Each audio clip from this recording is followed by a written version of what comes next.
All right, y'all, welcome to the Scott Horton Show. I'm the director of the Libertarian Institute, editorial director of antiwar.com, author of the book Fool's Errand, Time to End the War in Afghanistan, and the brand new Enough Already, Time to End the War on Terrorism. And I've recorded more than 5,500 interviews since 2003, almost all on foreign policy, and all available for you at scotthorton.org. You can sign up for the podcast feed there, and the full interview archive is also available at youtube.com/Scott Horton Show. All right, y'all, on the line, I've got Laurie Calhoun. She's a senior fellow at the Libertarian Institute, and she's the author of the incredible book, We Kill Because We Can, From Soldiering to Assassination in the Drone Age, and also War and Delusion, a critical examination, and on like that. And she's got this great one at the Institute this week. It's on the front page right now. The MIC Cult. Welcome to the show, Laurie. How you doing? Very well, thanks. How are you? I'm doing great. Happy to have you on. Hey, great piece here. But before we talk about it, let's talk a little bit about drone striking Ayman Al-Zawahri, maybe. Okay. They say he was hanging out at Sirajuddin, however you pronounce that, Haqqani's house in downtown Kabul, or I don't know, downtown, somewhere in Kabul, and they blasted him. And, well, I don't know, your first impressions of that news, what do you think? Do you believe it? What does it mean? I honestly am skeptical about it, and for a variety of reasons. I mean, for one thing, we know that the last drone strike in Kabul less than a year ago killed 10 innocent people. They claimed with great confidence right after the strike that they killed someone who was about to bomb the Kabul airport, and then people on the ground investigated and discovered that, in fact, the target was an aid worker, and the victims were 10 people, 7 of whom were children. So that was less than a year ago. And so now we're told, with great confidence again, that the number 2 Al-Qaeda mastermind behind the 9/11 attacks has been killed, and he happened to be alone in a house on a deck. No civilians or even his family members were killed in the strike. I just find this suspicious myself.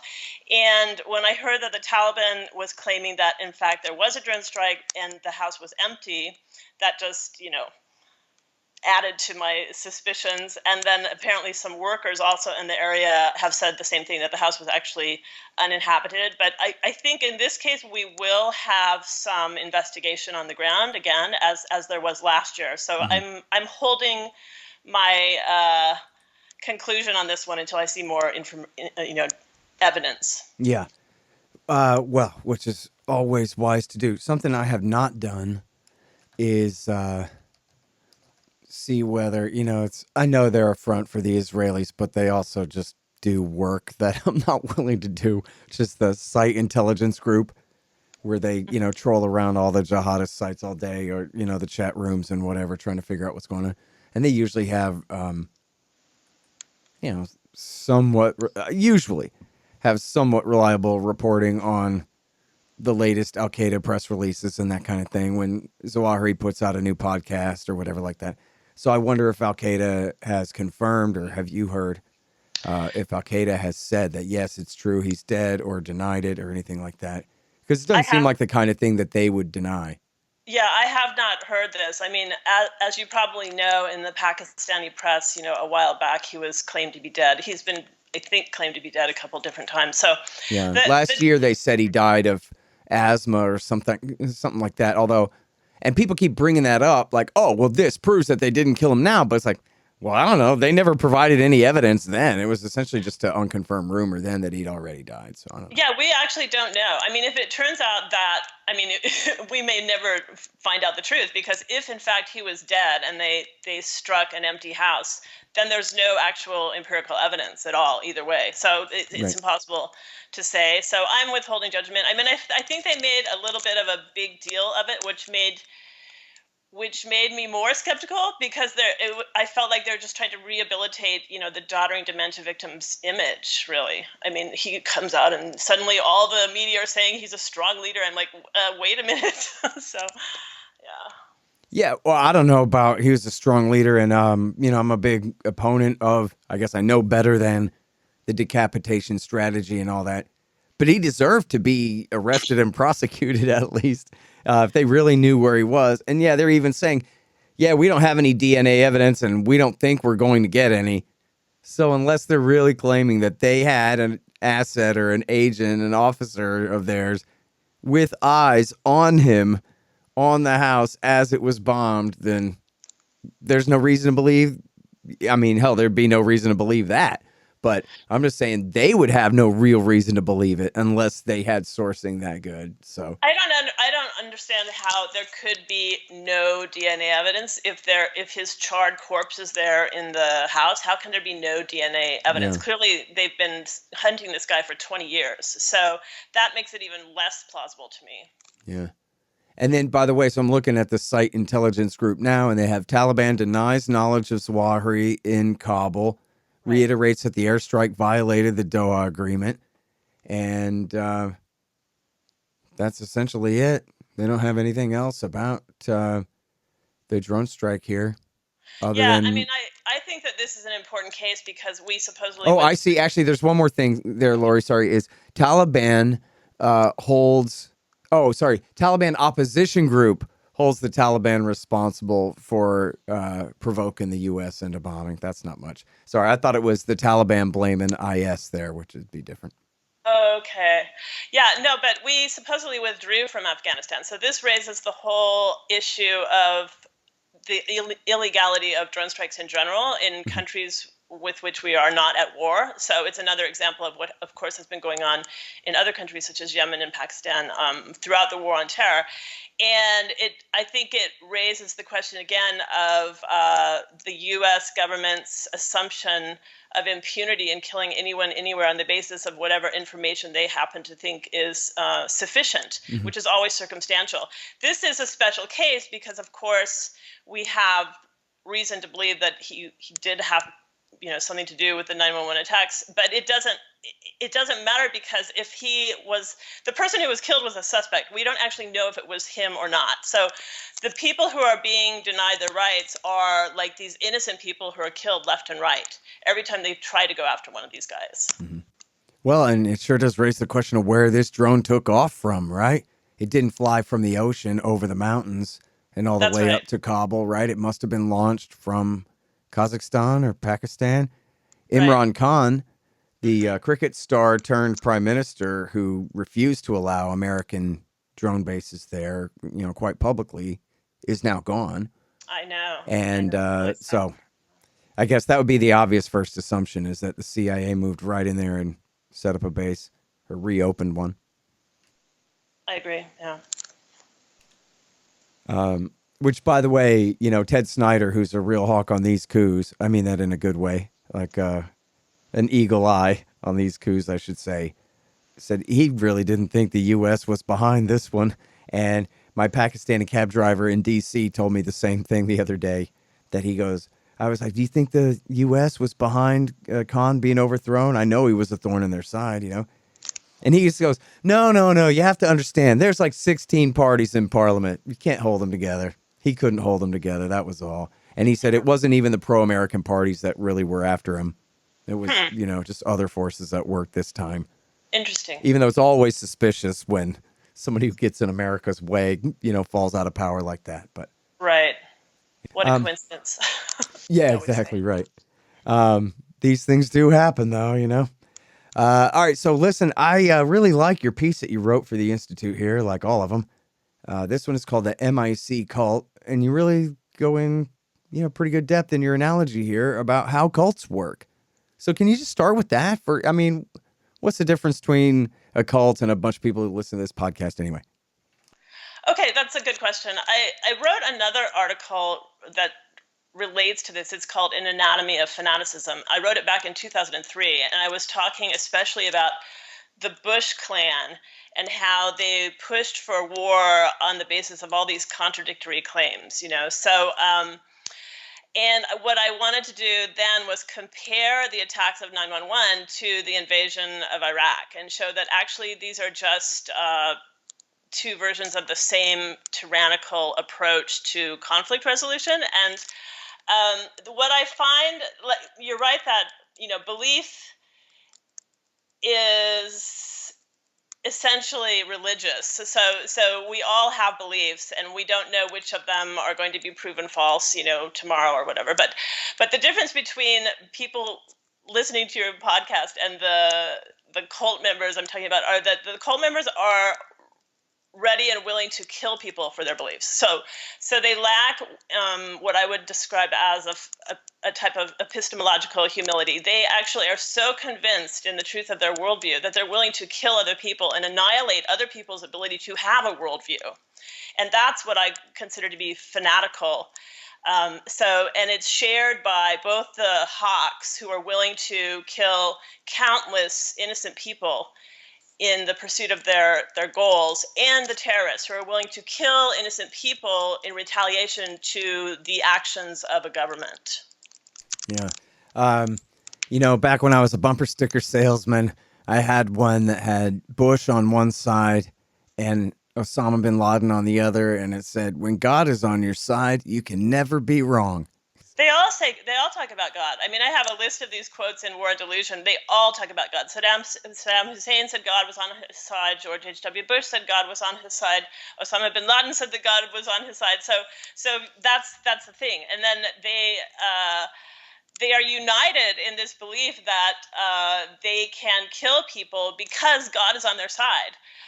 But it's a contradiction. So that's what's really troubling, is that they don't see the contradiction in what they're doing. So we're supposedly bombing people to democracy, when in fact bombing people is an act of tyranny, which is the opposite of democracy.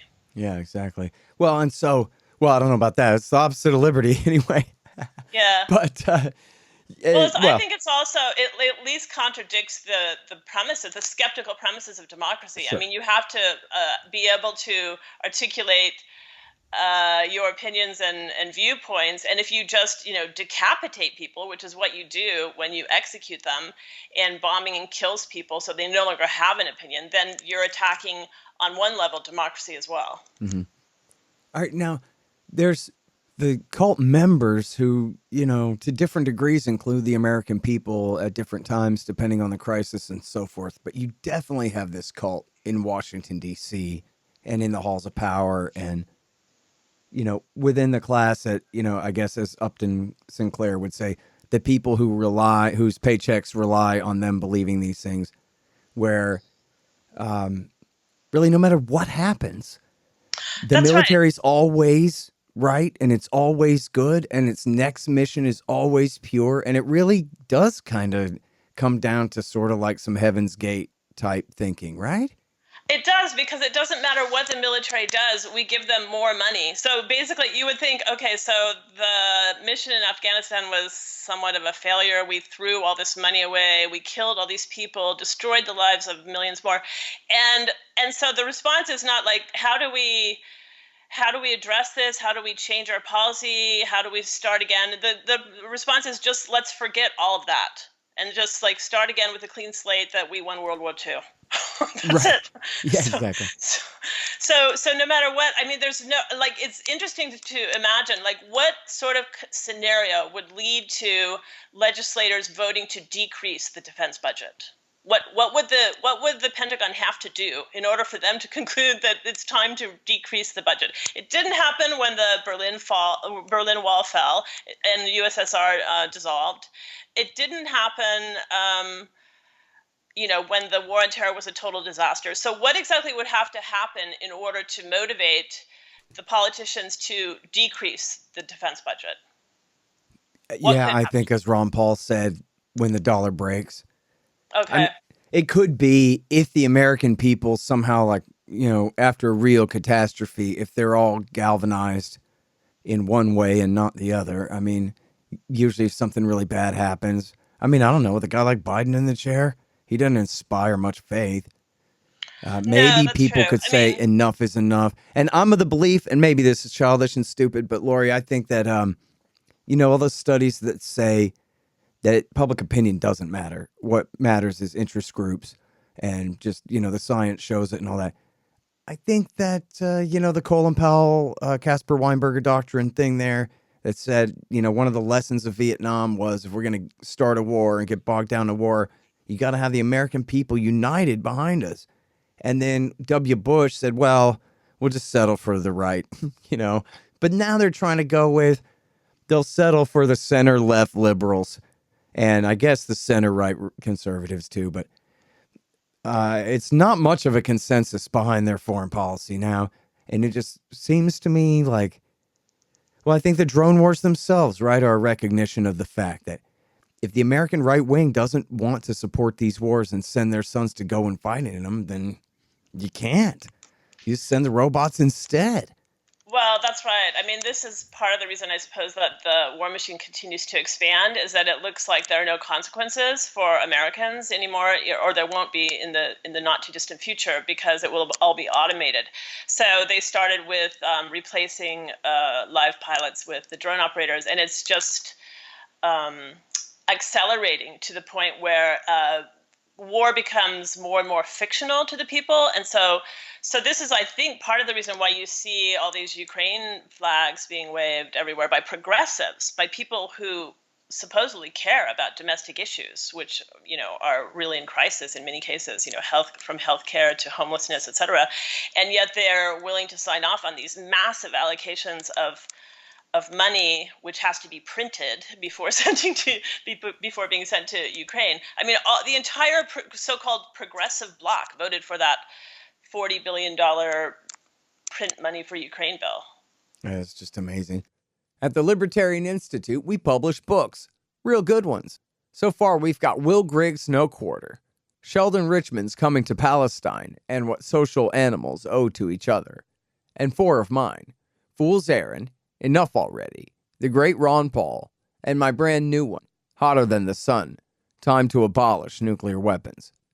And I'm happy to announce that we've just published our managing editor Keith Knight's first one, The Voluntarist Handbook, an excellent collection of essays by the world's greatest libertarian thinkers and writers, including me. Check them all out at libertarianinstitute.org/books. And for a limited time, signed copies of Enough Already and Hotter Than the Sun are available at scotthorton.org/books. Hey guys, I had some wasps in my house, so I shot them to death with my trusty Bug Assault 3.0 model with the improved salt reservoir and bar safety. I don't have a deal with them, but the show does earn a kickback every time you get a Bug Assault or anything else you buy from Amazon.com by way of the link in the right-hand margin on the front page at scotthorton.org. So keep that in mind. And don't worry about the mess. Your wife will clean it up. And everybody knows, right? I think it was in the Times, it was certainly in the Wind, that all this money's going straight to Raytheon and Lockheed and whatever. It's the reason for the policy. Everybody knows it. It's a big, crazy conspiracy theory, except that Ike Eisenhower, the 5-star general turned 2-term Republican president of the United States, said that this is the way it is. The flea's wagging the dog. Yeah, and it's so much worse now because, as I suggested in the article, the web has grown to the point where it has pulled in all these people who are now dependent upon the killing machine, for their source of sustenance. And so the bigger the web becomes, the more people have opportunistic reasons for supporting it, even if it's on an unconscious level. They may not really, acknowledge this, but it's there. A war is good because it's going to increase the value of Raytheon stock. So. Yeah. And, it sucks, too, because you do hear regular people say, well, war's good for the economy. But actually, I notice more and more, even though that is a cliche, burned into everyone's brain from the lies they learned about World War II, Mm-hmm. Then sometimes they kind of mutter, except the economy sucks now. We've been at war for 20 years, so maybe war's not good for business. It's just good for some businesses, which is different. Yeah, I think it's conceivable, and I mentioned this in my penultimate article, which is a mad heist. It's conceivable that the situation will get so bad here domestically that people will start to wake up. They'll be like, wait a minute, why are we paying for these ridiculous transfers of weapons to all these places all over the world, when in fact look at our infrastructure crumbling, look at the fact that we can't pay for gas and groceries. Mm-hmm. I mean, it's conceivable that if there are enough people suffering here, that they will start to express discontent with this approach, but it hasn't happened yet. Yeah. Now, so one of the dynamics of the cult too is not just the outside enemy, whoever it is, but it's the traitors within, right? Snowball, the wrecker. And we have lots of those too, right? Julian Assange comes right to mind, Edward Snowden. I mean, they pushed for years in the Wall Street Journal and other places that, like, oh, yeah, everybody knows that Edward Snowden was a spy for China and Russia, was our enemy. And that was the only reason he told the American people any of these things that he told us. Had nothing to do with decent motives and the Bill of Rights and the Declaration of Independence or any of that stupid stuff. No, it's amazing, and it's sad how effective it has been, the discreditation of Julian Assange. If you just ask a random person, what they think of Julian Assange, they'll say, "Oh, isn't he a rapist?" This is what they'll say, and it's tragic because he was the most powerful anti-war voice that we had in the first decade of the 21st century, and they have completely silenced him. They took away his internet. Now he's just, struggling to hold on to his life, and it raises the question, what happened in some of these other cases where he's been assimilated to someone like Anwar al-Awlaki, right? Anwar al-Awlaki was killed by drone in Yemen, a U.S. citizen, without indictment or trial. But Anwar al-Awlaki had serious grievances with the U.S. government's prosecution of the war on terror throughout the Middle East in the way that Osama bin Laden did. Of course, those are never excuses for what these people decided to do or promote, but they did have these grievances, which are similar to the grievances of people like Julian Assange. The difference is Julian Assange is, of course, completely non-violent, but they try to assimilate all these people, and so you realize that the actual problem with them is that they have lucid anti-war positions. So that's why they really want to just shut them up, whoever they are. Yeah. Andrew Yang, I saw a clip of him denouncing Assange and saying, oh, yeah, some of the stuff that he leaked was so dangerous and traitor. I forgot what it was, if he was making up the foreign power angle or just saying that it was, so damaging to American security. But what is he even talking about? And the guy said, oh, okay, thanks for your answer. And didn't say, well, which leak, because he didn't do any of the hacking. Which leak are you talking about? Are you talking, you know what I mean? And does Yang even know what he's talking about? Is he going to say, I mean, I guess if you were Yang, then maybe if you knew what you were talking about, you would say, well, the Vault 7 thing. But the Vault 7 thing, even if that hurt the CIA, boo-hoo for them. That was so important for the American people to know. We had the right to know that the CIA has a domestic electronic eavesdropping, capability, and that they implement this capability just essentially to rival a power to rival the FBI and the NSA, and that they're doing it to us all the time. Yeah, that's right. I mean, I consider them to be a criminal organization. I call them the Caustic Incompetence Agency. But the truth is that Julian Assange made so many enemies in so many places that they've all united against him. So basically, whether you're from the Pentagon or the CIA or the FBI or you just like globalism, all these people are united against Julian Assange. So he is denounced by all these people whom I would characterize as minor cogs in the military machine. So Andrew Yang is one of them. He'll just come out and parrot these sound bites that he's heard somewhere.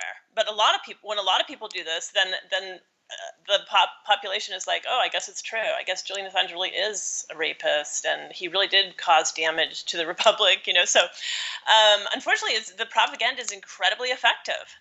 So this is why we left Afghanistan and then immediately just move on to the next thing. And there's no self-reflection. There's no attempt to understand what the logic of all of this is supposed to be at this point. Yeah. It's funny. I put out a tweet the other day about, they never did kill Ayman Al-Zawahri for 21 years after Bush let him go at Tora Bora, but they did kill about 2 million other people. And I got so many responses. Like, what in the world are you talking about? What 2 million? Like, they have no idea how that could possibly be true. No. They have no conception of the fact that we've been at war for 20 years in like 8 countries and more, and rack them up, count them up. There they are, just starting with 1 million from Iraq War II, 500,000 from Syria, probably, 500,000 or 750,000 from Afghanistan. 500,000 or more, probably 750,000 or more in Yemen.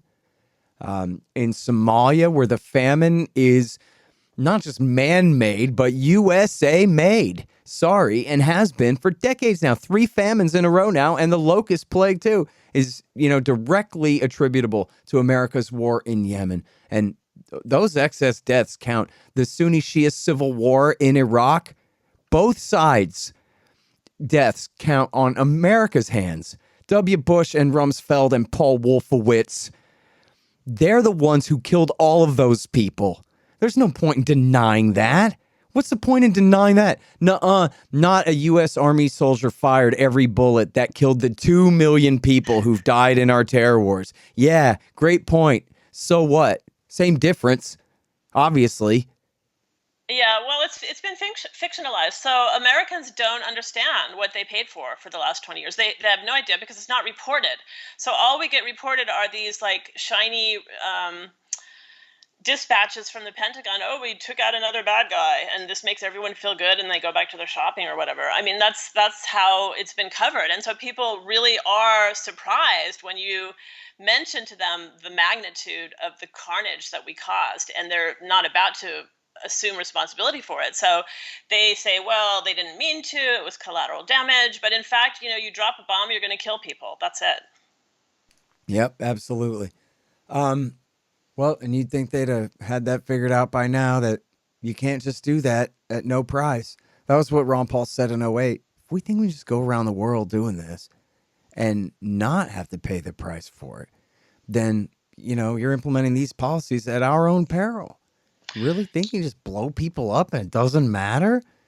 Sure as hell matters when they blow us up. Why would that be? That it doesn't matter when you blow them up, Well, again, even like the reason for the war on terror, they pretended that history started on September 11th, 2001. So nothing happened before that to make anyone angry, So it's just completely incomprehensible. It came out of nowhere, that these people decided to attack us. But if you look at what happened to Iraq, you understand. It's, again, not an excuse, but it is an explanation of why they were so incensed, and it's called blowback. Mm-hmm. So, that's what we can expect to see in the future if we continue to pursue these policies and destroy society after society. Yeah. Well, Laurie, so we're stuck with this cult of power in Washington, D.C., who, you cite Max Boot and Bill Kristol and the like. Their faith cannot be shaken, and they have the financial backing of the arms industry at all their think tanks and magazines and so forth. And so that's not going away. But what about the other 350 million of us? What are we supposed to do about this other than waiting around for total financial suicide, which is no recommendation? It's just the only answer we've come up with so far is, I don't know, try to discredit them. But what good does that do? It doesn't work on them. They're a cult. Yeah, that's definitely true. And it can be a little bit daunting when you appreciate that fact. I watched both of your Soho debates, by the way, and both of your interlocutors were perfect examples of this, So it's just, you've decided that that supporting the U.S. as a military power is like who you are. I don't know. It's almost like they develop a dopamine track, so there's a war on the horizon, and they're like a heroin addict. They're just going to get their fix. They're going to get their war. So it's really strange, but they do. They argue really vigorously and enthusiastically and apparently sincerely for every possible intervention, and just forget everything that went on before, even when they promoted disastrous interventions. I mean, there are very few people who have had misgivings about their vocal support of the invasion of Iraq in 2003, despite the consequences of it. So what do? We keep trying to talk to people on the ground and in venues such as yours, and get the people who have not been sucked into the cult yet, so that maybe we can get some change at the local level, and then maybe at the state level. And Washington, D.C. is maybe impenetrable at this point, but that's where we ultimately have to see change. Otherwise, this is just going to go on until everything ends. Yep. Well, I hate to admit it, but it's true that in the background here, I've been having a little bit of a conversation on Signal with a guy who's a National Guard veteran of the terror wars who's about to win a House race as a Republican and is going to be fighting for Defend the Guard legislation in his state house and doing everything he can to obstruct the war machine in perfect Virginia and Kentucky resolutions kind of way here, which is, I think, absolutely the answer is and goes exactly along with what you just said. What's a cult without their followers? You know? Exactly. And I think that one thing that we can do to hopefully help is to focus more on the anti-war and try to bring in coalitions. So try to win over people. We have Matthew Ho, who's a progressive. He's a Green Party candidate. He's not a libertarian, but we have to find common ground with these people, you know, and not worry so much about the little other domestic things. This is the number one topic. We have to stop this, and that means forming coalitions with people with whom we may disagree about this or that other thing. But there's no more important topic than war, because war is the annihilation of everything. You know, you don't have opinions, you don't have values, you don't have policies once you annihilate entire groups of people. So it seems to me that I saw actually an article where they were talking about the anti-war forces from the libertarian and the progressive or left camp coming together. And we have to do something like that, I think, because if we just have this sort of, you know, infighting, then we'll never make any progress, I think. Right. Well, and that is happening, and it's happening with the America First right as well. And that is truly our mandate as libertarians. I mean, we're a small percentage of the population, but we're right about everything. And meanwhile, the left and the right are right about 1/3 of the time, maybe half on a good day. And so it's up to us to help them prioritize. And we don't have to turn them all into libertarians. We just have to get them to do what we want them to do and say what we want them to say. Like, let's stop all this mass killing and all this spending of all this money on all this mass killing and stuff like that.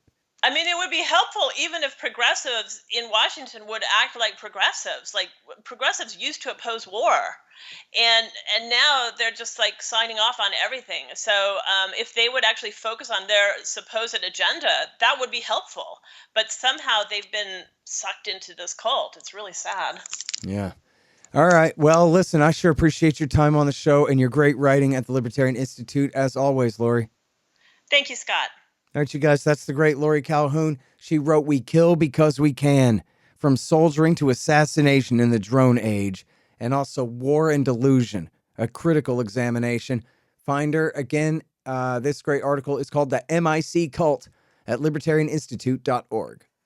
The Scott Horton Show, Anti-War Radio, can be heard on KPFK 90.7 FM in LA, APSradio.com, antiwar.com, scotthorton.org, and libertarianinstitute.org.